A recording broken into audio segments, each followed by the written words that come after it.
On July 10th, we have a full moon happening. It's going to be happening at 18 degrees Capricorn.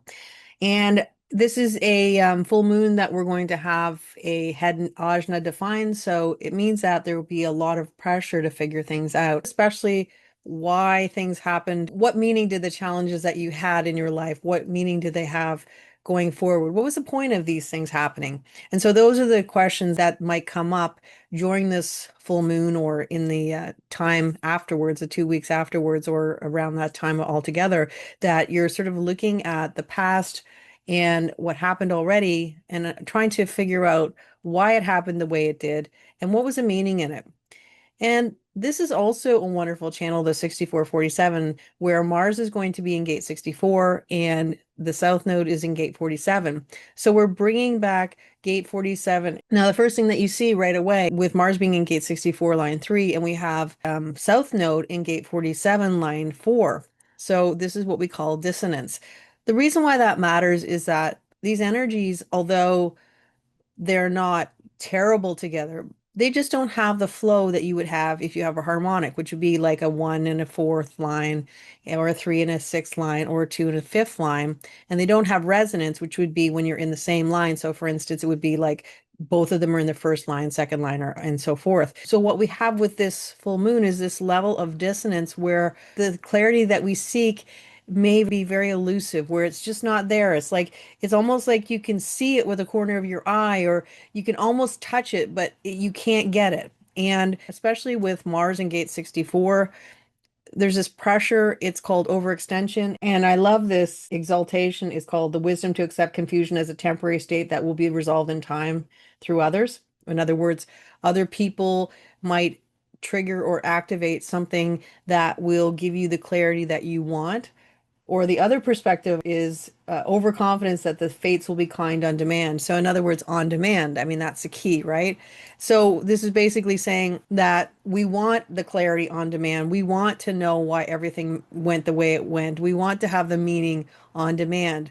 We don't want to wait. We don't want to let the universe give it to us at the time that it decides. This is about pressurizing yourself to think a little harder, to try and figure out a little harder. But because it's not logic, it won't work to your advantage. In fact, it's going to take you out of the concept of being accepting of the awareness when it comes, because awareness doesn't come by pushing it or by demanding it or by saying, I want the awareness now. It comes in its own timing with its own messages when it's ready. And all we can do is be open and aware whenever it comes. And the issue that we can meet if we're wanting to figure it out on our own timing is that we might miss the message when it comes because we're so focused on a place of finding something that we may not see something else happening at the other side where we're not looking because we feel like if we look here, this is where all the answers are going to be. So this is about having patience with your process, having patience to know that when the timing is right, you will get the clarity, you will get the meaning, you'll know why everything happens the way it does. Now, with the South Node in Gate 47, line 4, this brings the theme of potentially people coming in and saying, well, didn't you make sense of it by now? Or how come this happened to you? Why don't you know? What's happening? Give me some more information. What do you really know? And so what that will leave you with potentially is this feeling like, oh, my awareness isn't working properly. I'm not getting the clarity. Maybe I'm never going to get the clarity.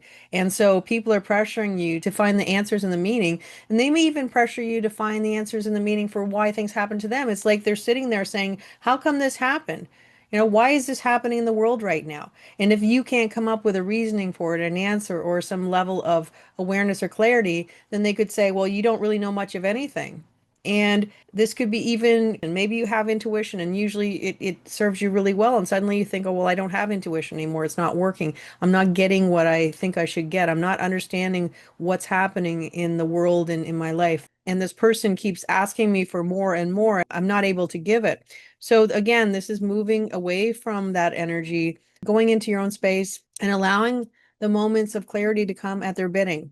And when we have the full 64 or 47 channel, it's very easy because it's a global channel especially for people who are not used to this energy, to get locked into your thoughts, to feel the pressure, to want to figure things out, to feel the longer that you sit with it, the more you'll get. It's about understanding that this clarity that you get is for you. It's for your life. It's not for anybody else. They can get their own. Everybody's got this channel for a particular period of time for almost a week. And so this is about being in your process. And if it's not working the way you want it to work, that's okay. You can step out of it, go into something where the focus is moved on to something else and you have to focus on your body, or maybe you're dancing or you're listening to music, but the focus comes out of this concept of trying to figure out the meaning of everything and allowing the universe to give you what it wants, because this could be a time of amazing downloads that mean so much, that give you insight to things that you never thought you could get insight to. So there is that potential.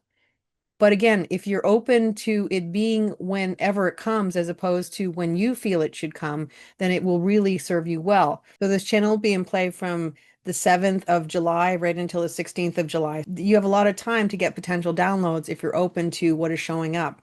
And again, this is a great time to do journaling or something like that, so you can kind of write everything down, because you might think you're going to remember it, but if a lot of things are coming, it might be easy sort of to forget about it. That might be something that you want to do for this full moon, but also this time period when we do have global head and ajna definition. Now, when you add that we have the sun in gate 53, line 4, and the earth in gate 54, line 4, we bring in a very mystical energy. Now, gate 54, line 4 is one of those lines that is one of the very special lines of the 384 lines. It is, gate 54 is ambition, and it is connected to gate 32, and this is about material ambition. It is individual, even though it is tribal. Tribal is about support, but it is an individual energy. This is the energy or the fuel to make things happen with Gate 32, to make your big dreams happen. But when we get to the fourth line, this is where we're getting to the concept of an ambition that is much greater than the material, an ambition that is much greater than the mundane. This is the spiritual ambition, to find the meaning of life, to dance with the mystical, to be open to what shows up in the world. And this might be a time where amazing things might show up, because this is a powerful energy when we have a full moon that is accenting gate 54, line 4. Now, remember, gate 54, line 4 is called enlightenment or endarkenment, and it can bring both sides. We can see light in the world, but we can also see darkness.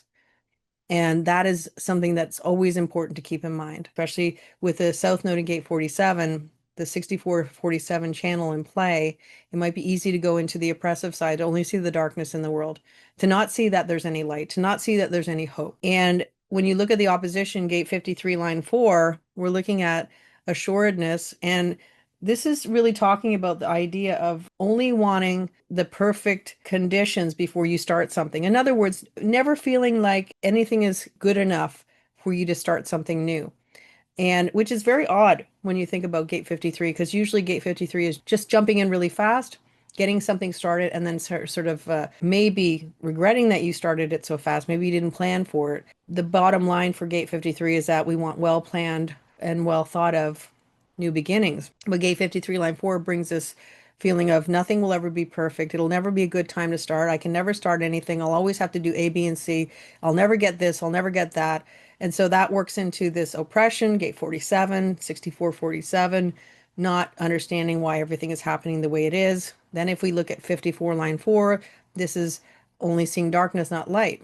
Now, when you have the awareness and you see that these are all potentials, if those kinds of feelings or themes start to come into your being, you can identify them and look at it as, okay, this is happening. Do I need to sit with this? And we know that you don't have to. There are always ways to move through the energy. The energy of oppression is always counterbalanced by gate 22. That is the opposition. This is grace. This is individuality. This is spirit. This is your spirit, sharing your spirit with the world, finding the spirit in the world, and finding the spirit in other people. Because when you see that as a potential that everybody is in the world, and it may look like there's nobody good anymore or nobody's doing anything good. But then again, you look at the stories that maybe you don't normally look at, and suddenly you see something that is a beautiful story of something that is amazing, a miracle that happens, where you see people doing things that you never expected. Now, I read a story the other day which I thought was beautiful. There was a man who was on the way to a funeral and he was speeding and he was pulled over by the police and he was having a bad day, the man who was driving and speeding. And he told the officer, he said, I'm having a bad day. I couldn't even get my tie on right and I just, I'm just going to this funeral and it's very tough for me. And the police officer not only didn't give him a ticket, he basically said, "Here, let me help you tie your tie." He fixed his tie. He told him, go to your funeral. This is the moment of humanity that stepped out of, the rules, regulations, and how things are supposed to be and saw the humanity and a person for who they are. And that was a moment that you could say is Gate 54, Line 4. Something where we see that there is something mystical and beautiful within everything. There is a thread of magic that can light our day. Even hearing that story can make you feel good. But being part of that story can make you feel wonderful. And so we can be part of these beautiful stories, these moments of light, or we can be part of moments of darkness. And that is the choice that we can make. We can be sucked into the darkness of all the bad things that are happening, or we can also step back and say, there are good things that are still happening too. And what kind of light can I put out in the world? And if I don't feel like putting light into the world, at least try and look for something beautiful to look at. Listen to some good music. Move through the energy because we know that energy is fluid, it is transient.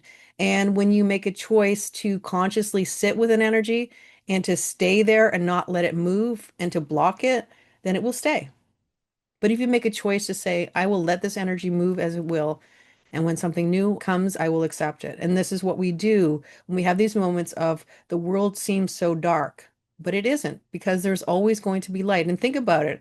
If you have a dark room, it's a massive room, it's huge, and it's pitch black.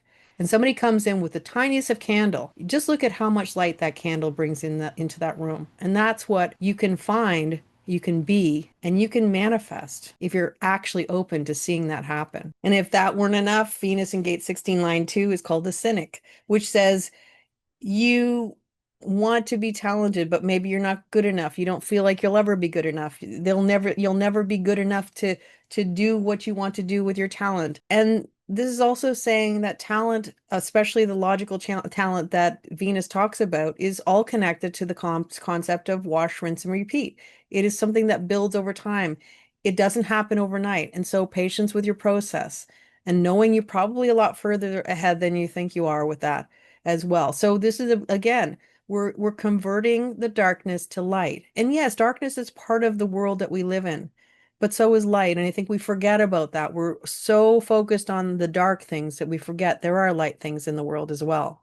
And this is a challenge that this full moon is bringing to us all to find the light, even though everything looks so murky and dark. Now, from a global perspective, Mercury is in Gate 7, Line 1. And because it's going to go in retrograde on the 18th of July until the 10th of August, it means that it will be spending extra time in Gate 7 because that's when it goes retrograde in Gate 7. So for this full moon and also for the new moon that's happening at the end of the month on the 24th of or 25th of July, this means that we have Mercury in Gate 7, Line 1 in detriment in both of these moon phases, which I think is quite interesting how it's working out. When you think about it, we take a picture of the moon phase at a specific time, and it just happens that that's the time when Mercury is going to be in Gate 7, Line 1. Now, Gate 7, Line 1 in detriment is called the authoritarian. The key phrase for this is the distorted intellect that believes only it knows best, the capacity of the self to insist that its authority is best. In other words, I know everything and you don't know anything.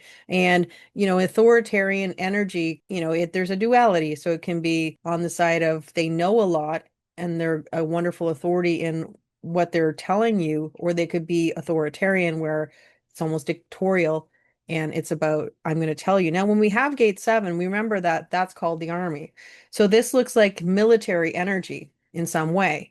Now, I think it's less about military action happening for this full moon. it might be. I'm not sure, but I think with Mars in abstract energy, it's less likely. But I think that if we look into the future for closer to the end of the month into the new moon, this might actually play out as true military action, the army, somebody taking authority over the army, telling them that they know better. Everyone, I know better. I know how to do it. I know how to do this military thing, and I'm going to do what I'm going to do. And making decisions that may not necessarily be in the best interest of the military, the country that the military supports, and those types of things. When we also have Pluto moving into gate 41, line 1, and it's in this particular full moon, we're talking about, once again, we're moving to authoritarian energy, because the opposition to gate 41, line 1 is gate 31, line 1, which is in connection with the gate 7, line 1. Or when we get to the next moon phase, which I will talk about when we get closer, brings us a full channel, and it brings even more energy. So this is kind of a heads up for something that may be said, or indications, or something showing up that might indicate some future events happening at the end of the month. And I will expand on those as we move forward. But it does feel like it's impactful, but it's also a time with Uranus in gate 20, line 1, for everyone to sort of watch, collect data, keep an eye out, be prepared, and wait to see what shows up in your reality. And with that said, I hope you have a wonderful full moon. And until next time, take care and bye for now.